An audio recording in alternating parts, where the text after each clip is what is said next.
Head మీరా? ఇక్కడ maintenance sir జైబు sir పేరు. First time చూస్తా ఉన్నా, ఇంతవరకు రాలేదు స్మార్ట్ కిచెన్ లకి. ఆ రూట్లో వదిలేండి, అవన్నీ వదిలేయండి. వంట హౌ టు కుకింగ్ ఏంది సార్ మనం స్కూల్ నుంచి అటెండెన్స్ వస్తుంది సార్. ఒక యాప్ ఉంది సార్, మన మెనూనే ఫాలో అవుతా ఉన్నాం. మన మెనూ డొక్కా సీతమ్మ మెనూనే ఫాలో అవుతాం, సేమ్ మెనూ. ఓకే, ఎంతమంది ఉన్నారు ఇక్కడ వర్కర్స్? 10 మంది. డ్రైవర్. ఎన్ని వెహికల్స్ ఉన్నాయి? 3 ఆటోలు. ఇప్పుడు 10:30 నుంచి స్టార్ట్ చేస్తారా? అంతటికి ఒకటేనా? ఒక స్కూల్కి కెపాసిటీని బట్టి ఎక్కువ ఉంటే కనుక ఇట్లుంటాయి. అదేలేండి, కర్రీ అన్నం, బాయిల్డ్ ఎగ్ ఇట్లాంటిది ఒకటి, బాయిల్డ్ ఎగ్. జావా కూడా మీరేనా? అది ఎప్పుడు వెళ్తుంది? అదే వెహికల్ పోతే మళ్ళీ రాలేదు సార్, దూరం పోతే. ఉదయం జావా ఒకటి వాళ్ళకి ఇవ్వచ్చు కదా, ఎందుకంటే ఆల్రెడీ వంట వాళ్ళు అట్లే ఉంటారు కదా. ఉన్నారు సార్, కానీ వాళ్ళ స్టవ్ అవి మళ్ళా పెద్ద పంచాయతీ. ఇది అటెండెన్స్ వస్తుంది డైలీ మార్నింగ్. ఇక్కడ మనం వెళ్ళేటప్పుడు ఇక్కడ వీళ్ళు డ్రైవర్స్ ఇక్కడ స్టార్ట్ అయినప్పుడు ఇక్కడ ఆన్ గోయింగ్ వస్తుంది సార్. అది ఏ టైంకి మీరు రిసీవ్ అవుతుంది అనేది కూడా ఇక్కడ మనం చూసి. ఇక రైస్ ఎక్కడ పెట్టుకుంటారు మీ స్టాకు? దీంట్లో నెలకు సంబంధించినటువంటి ఎంఎల్ఎస్ పాయింట్ నుంచి మీకు డైరెక్ట్ వస్తాయి. హమాలీలు తెచ్చి దించుతారు కదా, వాళ్ళు ఏమైనా డబ్బులు ఇప్పుడు అడుగుతారా? ఏం లేదు సార్, హమాలీలు ఏం లేదు సార్. దూరం అయిందని అప్పుడు ఏదో ఖర్చులకి ఇచ్చారు అంతే తప్ప ఇప్పుడైతే ఏం లేదు. ఈయన వెహికల్ ట్రాకింగ్ దొరుకుతుంది సార్. ఇక్కడ వెహికల్ ఎక్కడుంది అనేది ఇక్కడ తెలుస్తుంది వాళ్ళకు, స్కూల్ వాళ్ళకి. నెక్స్ట్ ఇక్కడ మీల్స్ డిస్ట్రిబ్యూట్ చేసుకున్నాక ఇది ఓపెన్ చేసి డ్రైవరు క్యూఆర్ స్కాన్ చేస్తారు సార్. అప్పుడు మీల్స్ డిస్ట్రిబ్యూట్ అయిందండి కరెక్ట్ డాష్ బోర్డ్కి వెళ్ళిపోతుంది సార్. మనకు తెలుసు ఏదైనా ఫీడ్బ్యాక్ ఉంటే ఇక్కడ ఇస్తారు సార్. హెడ్ మాస్టర్ ఇవ్వచ్చు. ఇక్కడ ఇది బాగుంది, ఇది బాగాలేదు, ఇది సరిపోయింది, సరిపోలేదు. మనకు వీళ్ళ ప్రకారం వీళ్ళకు ఈ రైస్ వాళ్ళ గ్రామ్స్ ప్రకారమే వెళ్తాయా? అంతే సార్, అదే సార్. ఇక్కడ 1 to 15 మంది. అది ఓకే.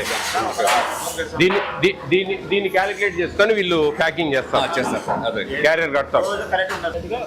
హెడ్ మాస్టర్ ఇక్కడ అప్లోడ్ చేస్తాడా లేకపోతే మీకు ఫోన్ చేసి ఇక్కడ అప్లోడ్ చేస్తారు? అంతా ఆన్లైన్ లోనే. మీరు అది చూసుకొని ప్రిపేర్ చేస్తారు. ఈ షీట్ ప్రిపేర్ చేసి వీళ్ళకి ఇస్తారు. ఎన్ని గంటలకల్లా ఇచ్చేస్తారు వీళ్ళకి? అంటే మనకు మామూలుగా 6:30 కుకింగ్ స్టార్ట్ అవుతుంది, 9:30కి రిపోర్ట్ వస్తుంది సార్. అంటే రైస్ ఇప్పుడు కూడా చేస్తున్నారు కదా, కాబట్టి ఒక లెవెల్లో చేసుకుంటా పోతారు. ఆ స్ట్రెంత్ని బట్టి ఎంత వేసుకోవాలో లాస్ట్ లో చూసుకుంటారు. మీకు 9:30 కల్లా వస్తుందా షీటు? మీకు రిటర్ను ఏమన్నా మిగులుతా ఉన్నాయా స్కూల్స్ లో? అక్కడ తీసేసుకుంటారు మిగిలితే. సరిపోవడం అయితే నో ప్రాబ్లం. అదేదైనా ఉంటే ముందు వీళ్ళకి ఇంటిమేషన్ కొంచెం సరిపోవడం లేదని ఏదన్నా. పప్పు చేస్తారు కదా, అది తిరగమాత ఎట్లేస్తారు?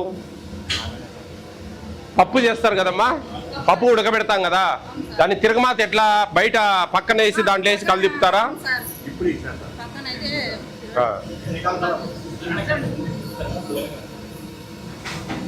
ఈరోజు సాంబారా పప్పా? పప్పు చారా. పప్పు బాగా ఉడుకుతుందమ్మా.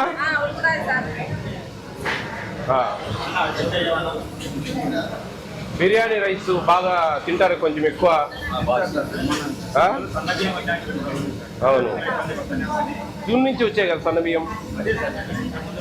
అదేంటి లాస్ట్ స్వీట్ పొంగల్ ఈరోజు సాటర్డే కదా.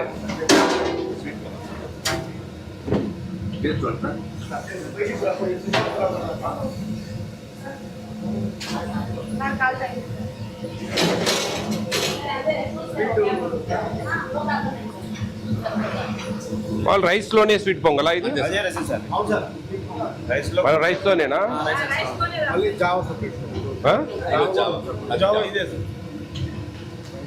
ఉన్నప్పుడు మీకు కొంచెం వర్క్ ఎక్కువ ఉంటుందా? రోజు మార్చి రోజు 3 రోజులు ఖచ్చితంగా హార్డ్ వర్క్ ఉంటుంది సార్. ఓకే, రైస్ సూపర్గా ఉంది. రైస్ చాలా బాగుంది. 4 ఒకటేసారి వేస్తారు సార్. 15 నిమిషాలకు ఒకటి, 15 నిమిషాలకు ఒకటి అవుతుంది సార్. అంతా సరీసులు పోసుకొని ఉడకబెట్టేదే కదా? అవును సార్, కాకపోతే కొద్దిగా ఇడ్చాలి సార్. మొత్తం ముద్ద అయింది సార్, అక్కడ కూడా ఫెయిల్ అయినా సార్. ఒక దాదాపు 10 ప్యాకెట్లు ట్రైనింగ్ అంతా అని గంజి ఉంచితే మనకు ఆ గింజలు పోతాయి, బలం పోతాయి. తక్కువ కొన్ని ఇస్తాం నీళ్ళు అవి ఇస్తామంటే ముద్దలాగా వస్తుంది అన్నం కొద్దిగా ఇస్తే కొంత గాలి ఇస్తారు సార్ స్టీమ్ ఇస్తాం సార్. అది ఇష్టపోకుంటే నిమిషం పొరపాటు లేట్ అయినా ఫెయిల్ అవుతాం సార్. మరి బిర్యానీకి ఎట్లా చేస్తారు?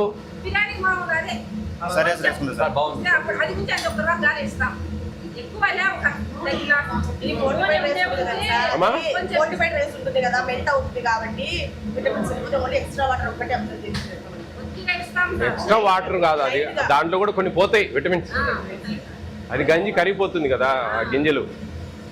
కొద్దిగా అంటే ఇస్తాం. మేము చెప్పేది ఏంటంటే అందరికి మామూలుగా గంజి ఉంచుతారు, గంజి ఉంచొద్దు, మీరు బిర్యానీ ఎట్లా చేస్తారో అట్లా చేయండి అని చెప్తా ఉంటాం.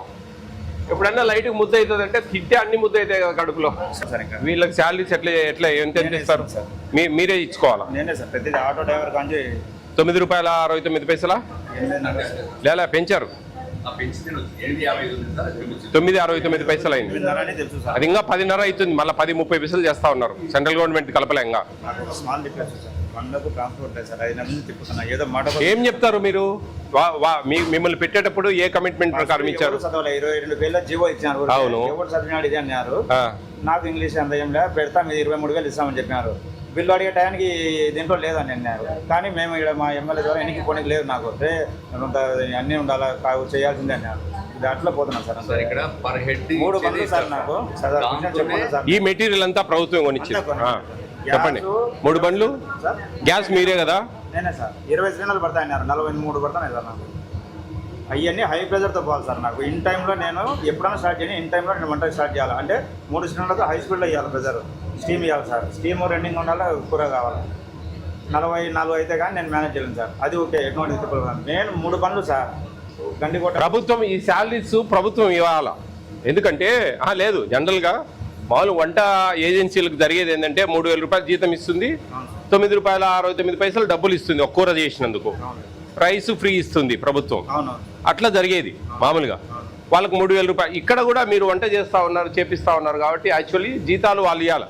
ప్రభుత్వం 3,000 కేటాయిస్తే మీరు ఎక్కువ తక్కువలకు మీరు వేసుకొని ఇవ్వాలి. మేము మాట్లాడతాం, మీ ఎండిఎం వాళ్ళతో మాట్లాడతాం ఆ విషయం. ఒకటి ఇప్పిస్తే కనుక మేము 3 బండ్లు ట్రాన్స్పోర్ట్ సపరేట్ ఇవ్వాలండి. ఎందుకంటే ఇప్పుడు మనకు అంటే ఇక్కడ ఏమవుతుందంటే వీళ్ళు ప్రతి ఒక్కటి మనకు ఏపీ స్టేట్లో అక్షయ పాత్ర ఉంది, తాడిపత్రిలో శైలజమ్మ ట్రస్ట్ అని ఒకటి ఉంది. ఒక 30 స్కూళ్ళకి ఇస్తాడు ఆయన, నారాయణ రెడ్డి గారు ఆయన ఉన్నారు. తర్వాత కాకినాడలో అల్లూరి సీతారామరాజు ట్రస్ట్ అని ఒకటి ఉంది, వాళ్ళు దాదాపు 200 స్కూళ్ళకి ఇస్తారు. ఇక్కడ ఏం జరుగుతూ ఉందంటే ఆడ వాళ్ళు ఓన్లీ ₹9.69 డబ్బులు ఇస్తారు అంతేగా. ఇక ఇవన్నీ ఇవ్వరు. కానీ ఇది ప్రభుత్వం కొంచెం స్మార్ట్ కిచెన్లు ప్రిస్టేజెస్గా రన్ చేస్తూ ఉంది కాబట్టి ఇప్పుడు వంట వాళ్ళను అక్కడుండి ఏజెన్సీలో వంట వాళ్ళని తీసేయరు. వాళ్ళకి 3,000 జీతం ఇస్తారు. 3,000 జీతం వాళ్ళు జస్ట్ క్లీన్ చేసుకుంటారు. అక్కడ తాడిపత్రిలో ఏం జరుగుతూ ఉందంటే అక్కడుండే వంట వాళ్ళు స్కూళ్ళల్లో ఉండే వాళ్ళు ఆయన దగ్గరికి వస్తారు, ఆయన పని చేస్తారు ఆయన దగ్గర. వంట వరకు వాళ్ళు వచ్చి చేయాల్సిందే. ఆయన పైన ఉండి అన్ని చూసుకోవడము, చేపించుకోవడము, అన్ని సరుకులన్నీ రెడీ చేసుకోవడము, ఆటో ఛార్జెస్ ఆయనే పెట్టుకొని పంపిస్తారు. కానీ వంట ఛార్జెస్ ఆడ పనిచేసే వంట వాళ్ళు వస్తారు, వాళ్ళే ఆటో మడిపోయి ఆడ దిగి వడ్డించుకొని కడిగించుకొని అన్ని తెచ్చి ఆయనకి హ్యాండ్ ఓవర్ చేసిపోతారు. అట్లా అనమాట. ఈడ మీరేం జరుగుతా ఉందంటే వంట వాళ్ళది మీరే చేసుకుంటా ఉన్నారు. ట్రాన్స్పోర్ట్ అంటే తప్పదు, ట్రాన్స్పోర్ట్ ఇవ్వరు వాస్తవం. అంటే వాళ్ళకి ఇవ్వడంలే. అక్షయ పాత్ర ఈ ట్రస్టులు నడిపే వాళ్ళకు ఎవరికి ట్రాన్స్పోర్ట్ ఛార్జెస్ ఇవ్వరు, మీకు కూడా ఇవ్వరు. నా నాలెడ్జి నాకున్నే ఇన్ఫర్మేషన్. మీ జీవో 22 పేజీల జీవో చదివితే నాకు కొన్ని అర్థమవుతాయి వాస్తవం. ఈ వంట వాళ్ళకు మటుకు ఖచ్చితంగా ప్రభుత్వం వాళ్ళే ఇవ్వాలి. అంటే అక్కడ వాళ్ళని ఇక్కడ షిఫ్ట్ చేయాలా. అది ఎట్లనో మీరు కొన్ని క్లారిటీ తీసుకోండి. ఆ 22 పేపర్ల జీవో నువ్వు తెలుగులో కన్వర్ట్ చేసుకొని చదువు ఒకసారి.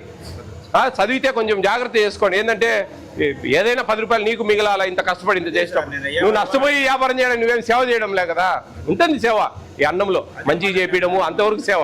అంతేగాని సొంత డబ్బులు పెట్టి నీకు కూడా బతుకుతెరువు అనేది ఉండాలి కదా. అంతో ఇంతో ఇదంతా చూడడము, మెయింటైన్ చేయడము, వాళ్ళ బిల్లులు వచ్చినా రాకుండా వాళ్ళకి జీతాలు ఇవ్వాలా, ఆ ఆటోలకు డీజిల్ పోయాలా, 3 ఆటోలు మెయింటైన్ చేయాలా, వాడి డబ్బులు ఏంది వాడు రాడు, ఆ అటెండరు ఒక డ్రైవరు వాళ్ళకి నెల జీతాలు ఇవ్వాలా. ఇదంతా కొంచెం బర్డన్దే యాక్చువల్గా ఆలోచిస్తే మటుకు. కానీ కొంచెం సపోర్ట్ చేయాలా గవర్నమెంట్ కూడా. ఎంతమంది ఎవరు వచ్చినా రిక్వెస్ట్ చేస్తున్నా, చెప్తాం చూద్దామని పోతుంది. నేను ఎండిఎంలో ఈ విషయాలు డిస్కస్ చేస్తా. మాకు అక్కడ హెచ్ఓడి మాకు విజయవాడలో వాళ్ళు వస్తారు ఎండిఎంకి సంబంధించి మీటింగ్కు. మా మీటింగ్లో మీ విషయాలు డిస్కస్ చేస్తాను. నాకు ఇంతవరకు తెలియదు, చూద్దాము ఎట్లెట్లున్నాయో అనే సీకే దినలో ఇక్కడ 2 పైలట్లో పెట్టారు. సీకే దిన పోలేకపోయినా ఈడ వస్తున్నా ఇది చూడాలని నేను మెయిన్గా వచ్చాను యాక్చువల్గా. ఓకే బా, జాగ్రత్త చేయండి, చూస్తాం మా ప్రయత్నం మేము కూడా చెప్తాం. చాలా మోసుకుంటాం. మా ఎమ్మెల్యే చెప్పారు సాయం రా అన్ని లెక్కలు